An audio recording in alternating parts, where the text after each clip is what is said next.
어머니, 이번 주말에 애들 좀 봐주실 수 있으세요? 저희 친정에서 가족 모임이 있어서요. 전화기 너머로 들려오는 첫째 며느리의 목소리에 김은혜 씨의 마음이 무너져 내렸습니다. 평소에는 시부모 방문을 극구거리더니 손주를 맡길 때만 되면 당연하다는 듯 연락을 해오는 게 익숙해질 법도 한데 여전히 마음이 아팠죠. 서울 근교의 한 아파트 단지. 오늘의 주인공 68세 김은혜 씨는 최근에 은퇴한 남편 박명호 씨와 함께 살고 있었습니다. 남편은 30년 가까이 운영하던 비닐 공장으로 상당한 재산을 일궈낸 성공한 사업가였습니다. 그런 은혜 씨에게는 첫째 아들 박재명, 둘째 아들 박재중, 막내 아들 박재원이 있는데 각자 결혼을 한 뒤 점점 거리가 멀어졌죠.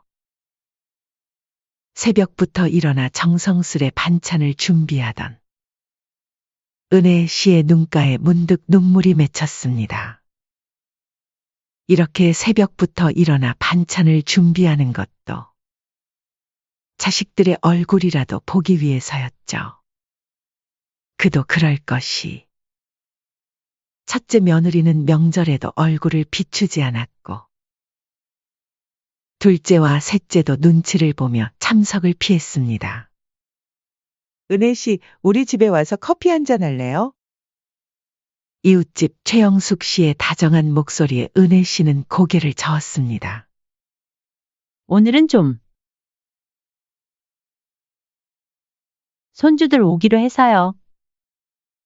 아이고, 손주들 본다고 좋으시겠어요? 하지만 그 말에도 은혜 씨는 웃지 못했습니다. 손주들을 보는 것은 기쁘지만 그것마저도 며느리들의 필요에 의해서일 뿐이었으니까요. 첫째 며느리의 차가운 목소리가 다시 귓가에 맴돌았습니다. 어머님, 저희가 이번 명절은 좀 힘들 것 같아요. 애들이 아파서요. 그런데 그날 저녁 첫째 며느리의 SNS에 올라온 사진은 은혜 씨의 마음을 더욱 아프게 했습니다. 친정 식구들과 함께 찍은 행복한 명절 사진이었죠. 아프다던 아이들은 사진 속에서 환하게 웃고 있었습니다. 둘째 며느리는 더 노골적이었습니다. 솔직하다는 성격을 핑계로 무리할 정도의 언행을 일삼았죠. 어머님, 솔직히 말씀드릴게요. 어머니가 우시면 제가 너무 불편해서요. 그렇잖아요. 시어머니 안 불편한 며느리가 세상에 어딨겠어요. 저니까 이렇게 말씀드리는 거지. 다른 며느리였으면 뒤에서 욕한다니까요? 아셨으면 이제 눈치껏 그만 돌아가세요. 말끝을 흐리는 둘째 며느리의 표정에는 미안함이라곤 없었습니다. 알겠다. 나도 불편하게 만들고 싶진 않은데. 내가 이렇게라도 안 오면 얼굴도 못 보고. 남처럼 살 거 사니니? 어머니도 참, 저희가 남이지 뭐예요? 20몇 년을 남처럼 지내다가 시집 한 번 왔다고. 가족이 된다는 게 저는 솔직히 이해가 잘 안 되네요.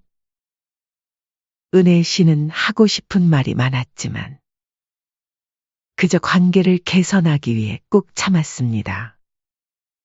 하지만 가족이 아니라고 말하는 그런 둘째 며느리도 일주일 뒤에 어김없이 전화를 걸어왔습니다. 어머님, 다음 주에 저희가 처가 식구들이랑 제주도 여행을 가기로 했는데 혹시 그때 애들 좀 봐주실 수 있나요? 정작 본인들이 필요할 때는 아이들을 맡기는 건 당연하다는 듯 했죠. 셋째 며느리의 경우는 또 달랐습니다. 깔끔한 성격을 내세워 시부모를 멀리했죠. 어머님, 제가 좀 깔끔한 성격이라. 위생 때문에 신발도 따로 준비해 두셔야 하고. 그래, 알았어. 그리고 화장실은 가급적이면 집 앞에 관리사무소에 있는 화장실 이용해 주시면 좋을 것 같아요. 화장실조차 못 쓰게 하는 며느리의 말에 은혜 씨는 가슴이 찢어지는 듯 했습니다. 하지만 그런 셋째 며느리도 손주를 맡길 때만큼은 달랐죠. 매일 아침 남편이 골프를 치러 나간 후 은혜 씨는 혼자 거실에 앉아 깊은 한숨을 내쉬었습니다. 텔레비전에서는 행복한 가족의 모습을 그린 드라마가 나오고 있었지만 현실은 달랐죠. 며느리들이 올리는 아싸나세는 친정 부모님과의 외식 그리고 여행. 시부모인 자신들은 그 어디에도 없었습니다. 이에 대해 아무런 말도 안 하는 아들들도 야속하게만 느껴졌죠. 명절이 다가올수록 은혜 씨의 마음은 더욱 무거워졌습니다.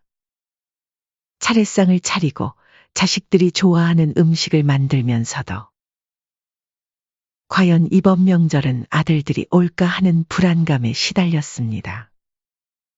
장보기를 하면서도 혹시 너무 많이 준비하는 건 아닌지, 결국 음식만 남게 되는 건 아닌지 걱정이 되었습니다. 엄마, 올해는 회사 일이 바빠서 못 갈 것 같으네요. 어머님, 저희가 이번 명절에는 처가에만 가기로 해서요. 매번 같은 변명이었습니다. 하지만 여전히 SNS에 올라오는 사진들은 달랐죠. 친정에서의 풍성한 명절 식사. 사돈댁과의 화목한 모임. 은혜 씨는 혼자 휴대폰을 보며 눈물을 훔쳤습니다. 아들 셋을 낳아 잘 키워봤자 결국 남의 자식이더라. 똑같이 아들 셋을 키운 이웃집 할머니의 한탄이 문득 떠올랐습니다. 그때는 그저 남의 이야기로만 들렸는데 이제는 가슴 깊이 와닿았죠. 베란다에 놓인 화분에 물을 주며 은혜 씨는 조용히 눈물을 훔쳤습니다. 내가 놓치고 있는 게 있나? 우리 아들들은 이제 나를 어떻게 생각하는 걸까? 가족이 아니라고 생각할 수도 있지 않을까? 시간이 흐를수록 은혜 씨의 마음속에는 서운함이 쌓여갔습니다. 여보, 이제는 더 이상 참을 수가 없어요. 요즘 애들을 이해해줘야 하는 걸까요? 늦은 저녁이었습니다. 은혜 씨는 떨리는 목소리로 그동안 가슴 속에 묻어두었던 이야기를 꺼냈습니다. 무슨 일인데? 무슨 일이 있었길래 그래요? 뭔 일 있어요? 은혜 씨의 눈가에 맺힌 눈물을 본 남편은 자리에 바로 앉았습니다. 둘째 며느리가 제게 그러더라고요. 불편하니까 앞으로 오지 말라고. 그 말을 듣는 순간 평소 온화하기만 했던 남편의 얼굴이 일그러졌습니다. 40년 동안 처음 보는 표정이었죠. 뭐라고? 그게 무슨? 다시 한번 자세히 말해봐요. 더 이상 안 왔으면 좋겠다 그러더라고요. 자기들이 불편하대요. 제가 집에 찾아가는 게 불편하니까 오지 말라고. 또 우리를 가족이라 생각 안 한대요. 그리고 그리고 첫째는 연락도 안 받고 코빼기도 보이지 않고 셋째는 화장실도 못 쓰게 하고, 은혜 씨의 목소리가 점점 작아졌습니다. 뭐라고? 여태까지 그걸 참고만 있었던 거예요. 내 이놈 자식들을 그냥 가족이라 생각하지 않는다면서. 얼마 전에 손주 봐달라고 맡기고 간 건 뭐예요? 그러게요. 제가 너무 오냐오냐 했던 건지. 탁자를 내리치는 소리가 거실에 울렸습니다. 은혜 씨는 깜짝 놀라 어깨를 움츠렸습니다. 여보, 전화기 좀 가져다 줘봐요. 내가 지금 당장 새 놈 다 불러올 테니. 이 시간에요? 그동안 당신이 얼마나 잘해줬는데. 부모한테 효도는 못할 망정. 은혜를 이런 식으로 갚아. 평소에 자상하고 푸근한 남편의 모습은 온데간데 없었습니다. 남편은 그 자리에서 휴대폰을 들고 큰아들부터 차례로 전화를 걸었죠. 야, 박재명. 지금 당장 집으로 오거라. 뭐? 피곤하다고? 두말하게 하지 말 거라. 재중아, 1시간 안에 와라. 늦으면 안 돼. 회식. 지금 당장 끝내고 와. 재원이도. 네 형들도 오고 있으니까 지금 모든 일 다 접고 집으로 와. 애들은 재워놓고 오든지 마누라 보고 좀 봐달라 해. 세 아들 모두 평소 아버지는 무서워했던 터라. 달라진 음성에 놀랐는지 한마디도 못하고 네 아버지 하고 대답할 뿐이었습니다. 전화를 끄는 박명호 씨는 거실을 서성이며 분을 사귀고 있었죠. 여보, 그만하시죠. 저는 그냥 그렇다고 애기한 것 뿐이에요. 아니, 여보 이럴 때마다 매번 그냥 넘어가니까. 이놈들이 정신 못 차리고 마음대로 행동하는 거예요. 옛날에도 내가 이놈들 혼내면 항상 당신 뒤에 숨어서 당신을 방패 삼았잖아요. 이번 기회에 버릇을 단단히 고쳐야 되겠어요. 1시간 후 거실에는 무거운 침묵이 감돌았습니다. 세 아들이 나란히 앉아 있었죠. 남편은 차가운 눈빛으로 아들들을 응시했습니다. 내가 너희들 결혼할 때 그리고 키우면서 너네들 부탁 다 들어주지 않았더냐? 말해봐. 첫째는 아파트 사줬지. 둘째는 사업자금 5억 지원해줬고. 셋째 너도 마찬가지의 아파트며 자동차며. 혼수도 다 해주고 결혼시켜줬는데. 남편의 목소리가 점점 커졌습니다. 방 안이 순식간에 조용해졌습니다. 은혜 씨는 구석에 앉아 떨리는 마음을 진정시키려 했었죠. 너희들 얼마 전에 첫째네 해외여행 사진 봤다. SNS에 올라온 거 다 봤어. 친정 식구들이랑 일주일 동안 놀러 갔다며. 애들 맡기고는. 첫째 아들의 얼굴이 창백해졌습니다. 둘째는 어떻고? 너 와이프가 그러더구나. 주말마다 처가 나들이 다니면서 시부모는 불편하다고. 그래, 너희한텐 우리가 불편한 존재지. 둘째 아들은 고개를 더 깊이 숙였습니다. 셋째, 너희 집은 깨끗해서 네 와이프가 시어머니 화장실도 못 쓰게 한다며.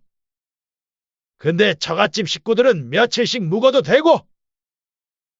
네 엄마한테 그렇게 행동하는데 너네들은 그걸 보고만 있었다고? 내일부터 더 이상 너희한테 연락 안 할 거다. 명절에도 안 부를 거고. 너희가 알아서 해. 앞으로 내 재산은 자식 노릇. 제대로 하는 놈한테만 물려줄 거야.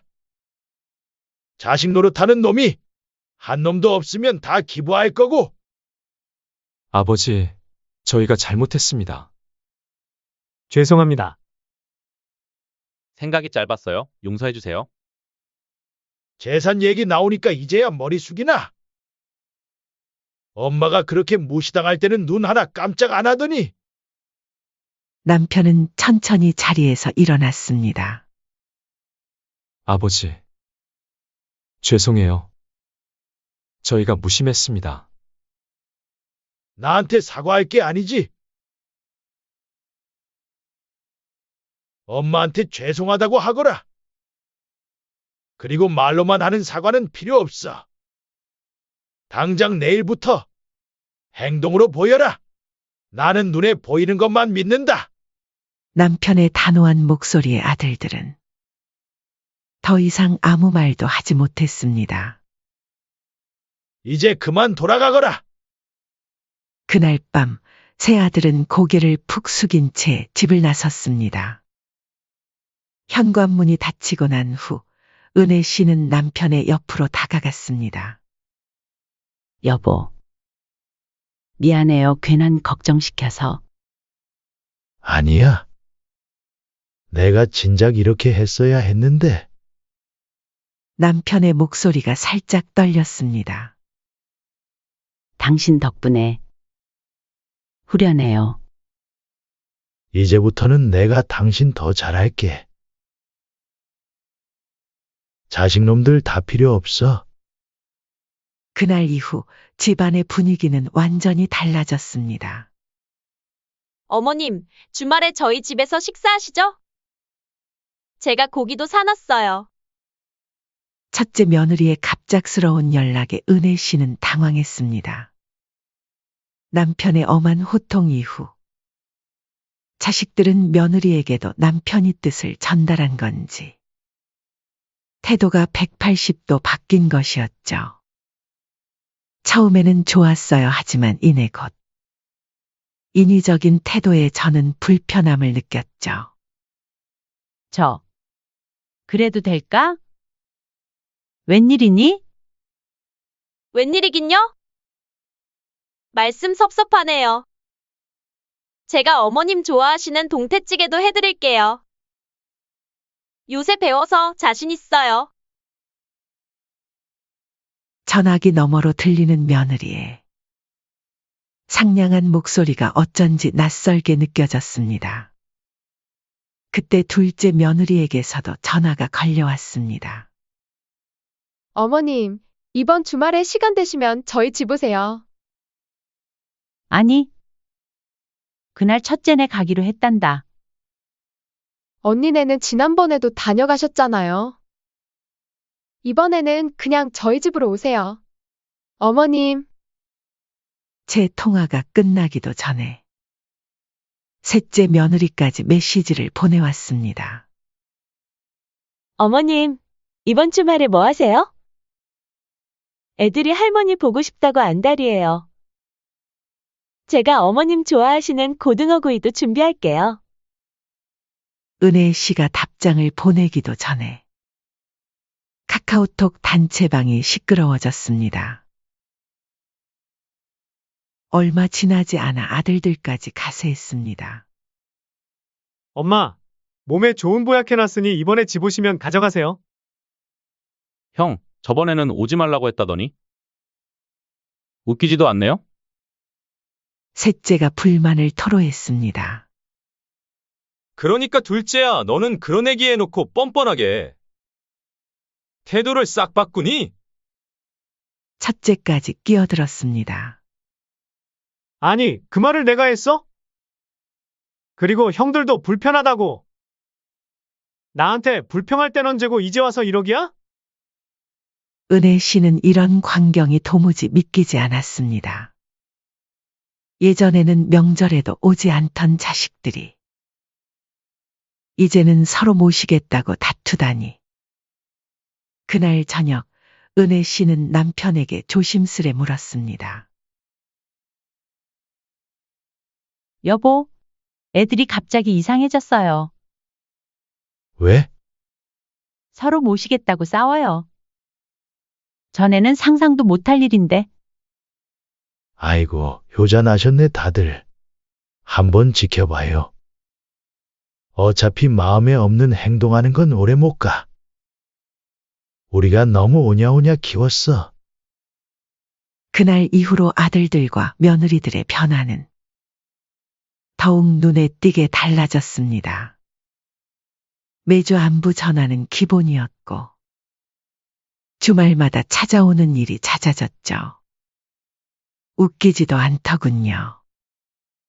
어머님, 제가 만든 김치예요.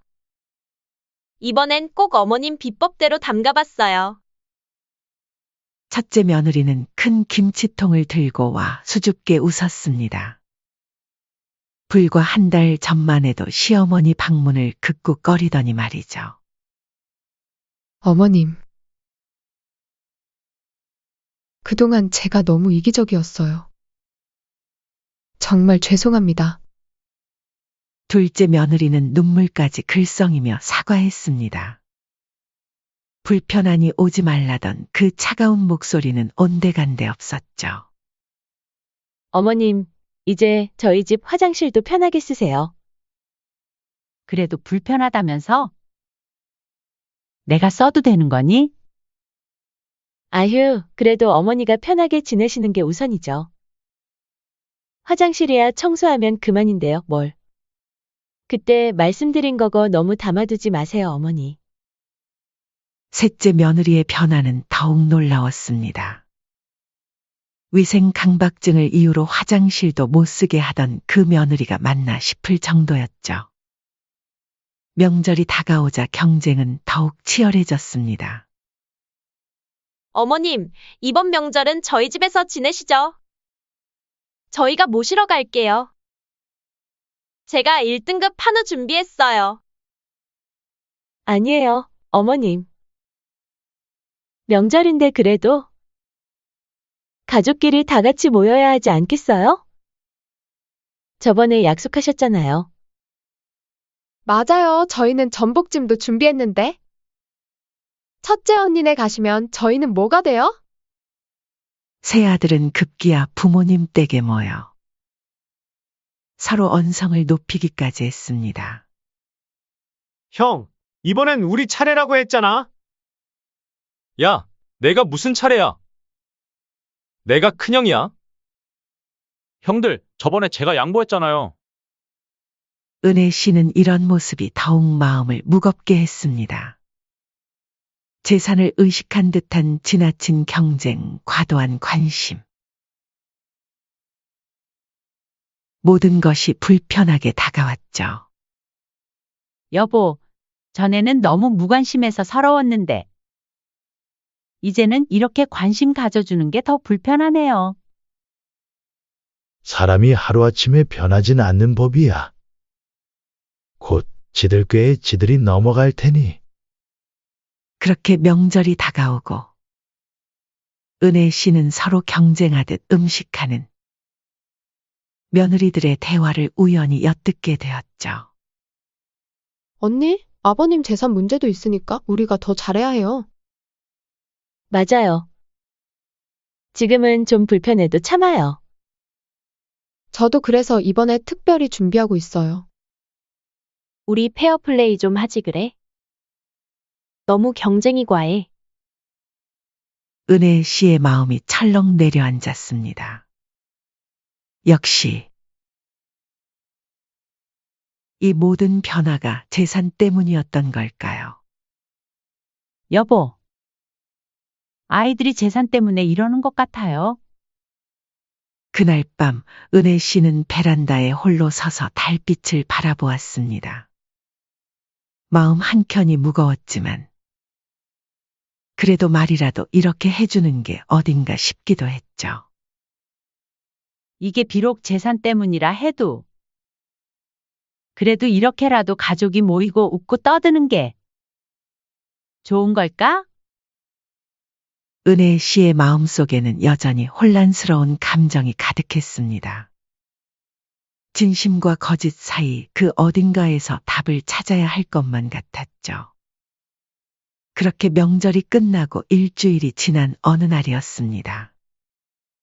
어머님, 저희가 이번 주말에 찾아뵐게요.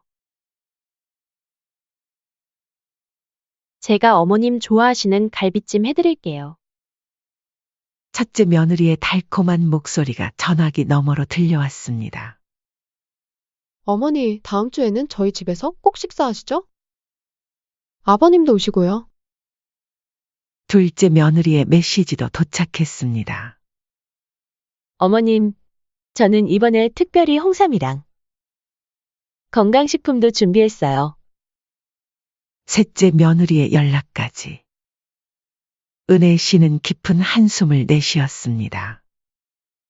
여전히 자식들은 서로 잘 보이겠다며 경쟁을 하고 있었죠. 지나치게 친절한 목소리, 과한 관심, 끊이지 않는 방문. 모든 것이 불편하게 다가왔습니다. 불과 몇 주 전까지만 해도 시어머니 방문을 귀찮아하고 명절에도 얼굴 비추기를 꺼리던 그들이었습니다. 은혜 씨는 휴대폰을 들여다보았습니다. 며느리들의 카카오톡 단체방에는 매일같이 새로운 소식이 올라왔죠. 어머님 좋아하시는 식당 발견했어요. 다음번에 여기 같이 가요. 우리 이번 주말에 다 같이 찾아뵐까요? 문득 지난날의 기억이 스쳐 지나갔습니다. 어머님, 저희가 좀 불편해요. 화장실은 관리사무소를 이용해 주세요.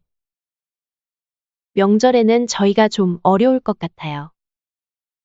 불과 얼마 전에 차가운 목소리들이 아직도 생생한데 이렇게 달라진 그들을 어떻게 받아들여야 할지 혼란스러웠습니다. 여보자요? 응? 아니, 안 자고 있어. 우리 애들. 정말 달라진 걸까요? 남편은 말없이 은혜 씨의 손을 잡아주었습니다. 창밖으로 저녁 노을이 지고 있었습니다. 마음 한켠이 더욱 무거워졌죠. 며느리들의 변화가 반갑기도 했지만 그 이면의 숨은 의도를 생각하면 가슴이 아팠습니다. 엄마, 이번 주말에는 저희 집에서 식사하시죠? 아니에요, 엄마. 우리 집으로 오셔야죠. 저희도 기다리고 있어요. 서로 경쟁하듯 부모님을 모시겠다는 아들들. 그들의 눈빛에서 진심을 읽으려 했지만 자꾸만 의심이 들었습니다. 여보, 전에는 보기도 힘들었는데. 막상 매일 보니까 이것도 나름대로 힘드네요. 이게 다 재산 때문이면 어떡하죠? 사람이 하루아침에 변하긴 힘들지. 슬그머니 들려오는 며느리들의 대화가 은혜 씨의 마음을 더욱 흔들었습니다. 언니, 이번에는 우리가 더 잘해야 해요. 그래요. 아버님 마음도 돌리고. 은혜 씨는 창가에 서서 오랫동안 생각에 잠겼습니다. 자식들의 변화를 어떻게 받아들여야 할지, 이 모든 것이 진심인지 아닌지, 답을 찾기가 힘들었습니다. 이제는 그냥 받아들일까 해요. 갑자기 왜? 이게 진심이든 아니든. 더는 제 마음이 다치지 않았으면 해서요. 그래, 좋은 생각이야. 베란다에 걸린 풍경 소리가 은은하게 울렸습니다. 바람이 불 때마다 맑은 소리를 내는 그 풍경처럼 은혜 씨도 이제는 마음을 비우기로 했습니다. 여러분은 어떻게 생각하시나요? 자식들의 갑작스러운 변화가 진정한 반성과 후회에서 비롯된 것일까요? 아니면 재산을 의식한 계산된 행동일까요? 과연 자식들을 이대로 용서해 주어야 할까요? 여보, 오늘 저녁은 뭐 먹을까요? 당신이 좋아하는 거로 해요. 그래요. 우리 둘이 맛있게 먹어요. 정답은 없을지도 모릅니다. 하지만 은혜 씨는 이제 자신만의 평화를 찾아가는 길을 걷기 시작했습니다. 그것만으로도 충분했죠. 사연은 여기까지입니다. 요즘 세대들은 가족이라는 개념이 많이 흐려졌다고 하더군요. 여러분은 이에 대해 어떻게 생각하시나요? 남처럼 지내자는 며느리. 시대의 변화에 맞춰 저희도 변해야 하는 걸까요? 댓글로 여러분의 생각을 남겨주세요. 끝까지 시청해 주셔서 감사합니다.